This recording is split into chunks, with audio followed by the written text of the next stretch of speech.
The fiery finale of Maul's Shadow Lord, we get a moment that, on the surface, appears to be exactly what most people would expect from Maul. During a desperate battle against Darth Vader, he makes a choice. A single force push sends Jedi Master Daki into the path of Vader's blade, sealing his fate.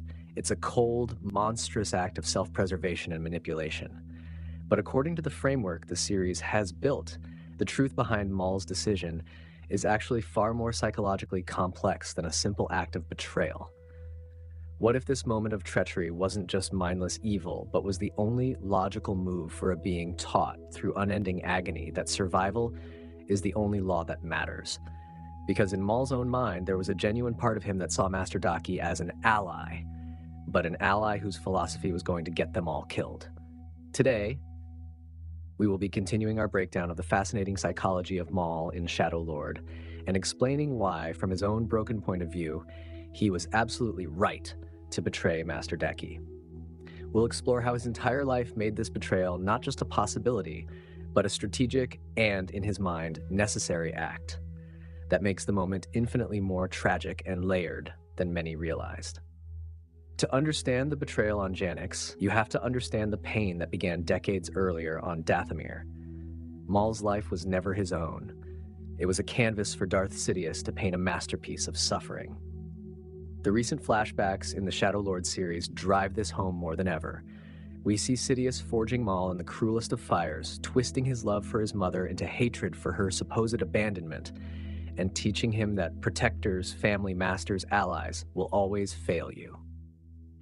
Loyalty was a lie. His training wasn't education. It was a series of torturous ordeals designed to burn away everything but rage and survival instinct. The Shadow Lord series reveals new layers to this, showing us Maul being forced to inhale the ashes of dead Sith on Malachor to connect with their pain. It even shows us Sidious murdering Maul's brother, Savage Opress, and framing it as a twisted training exercise. That pain defines every aspect of Maul's existence now. For Maul, a master was not a guide. A master was a tormentor, an obstacle who uses you and then discards you. Sidious did it. Obi-Wan Kenobi, a supposed hero, cut him in half and left him for dead. He watched his brother die. He watched his mother sacrifice herself. He built the Shadow Collective, only for Sidious to tear it down. Every relationship was a lesson in loss. Trauma warped Maul into a survivor who believed that loyalty was a terminal illness. Survival, by any means necessary, was the only cure. He learned to see preemptive strikes not as evil, but as preventative medicine against the inevitable pain of being abandoned. So, when he sees Master Daki, a Jedi guiding a Padawan, he's seeing a walking, talking ghost of every figure who had ever failed him, and that completely reframes his decision. In Maul's mind, getting rid of him wasn't just an option. It was following a pattern etched into his soul. But Maul's actions are never just about raw, unfiltered emotion. The raging beast from Lotho Minor is long gone. The Maul we see in Shadow Lord is the one who orchestrated the takeover of Mandalore.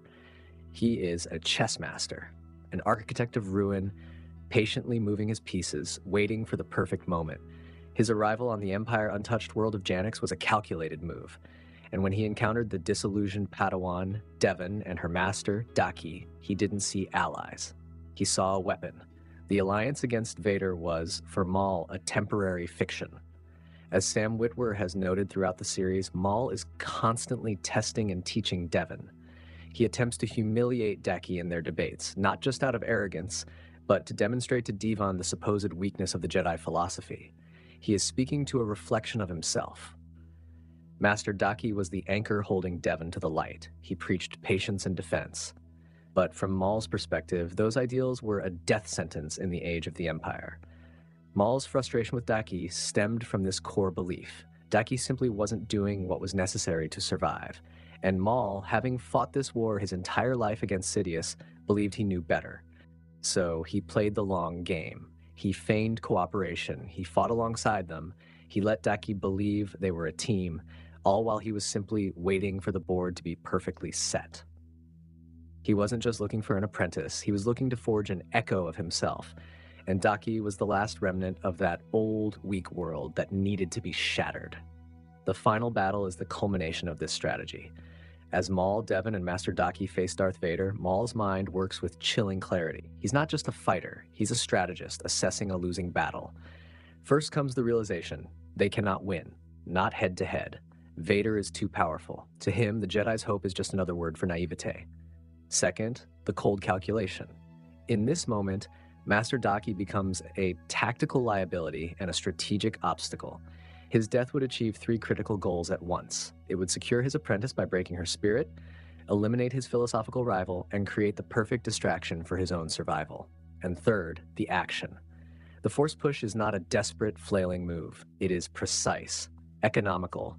It is an exclamation point on a lifetime of learning that you either betray or you are betrayed.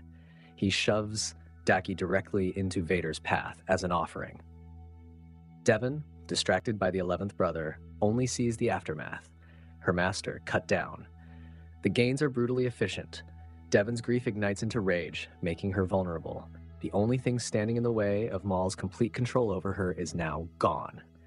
And in the chaos, Maul escapes with his new broken prize. He has turned a guaranteed defeat into a strategic triumph, sacrificing a pawn to capture the queen and ensure the game continues on his terms.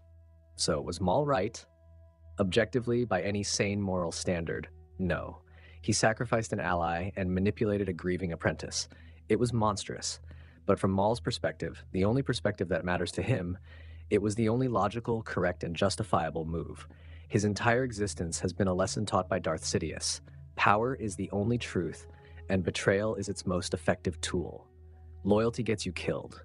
Mercy gets you killed. Trust gets you cut in half. For a creature forged in that crucible, loyalty to Daki would have been insane. It would have been a betrayal of the single principle that had kept him alive, survival at any cost. He saw Daki's Jedi code not as a moral high ground, but as a fatal weakness that would have gotten them all killed.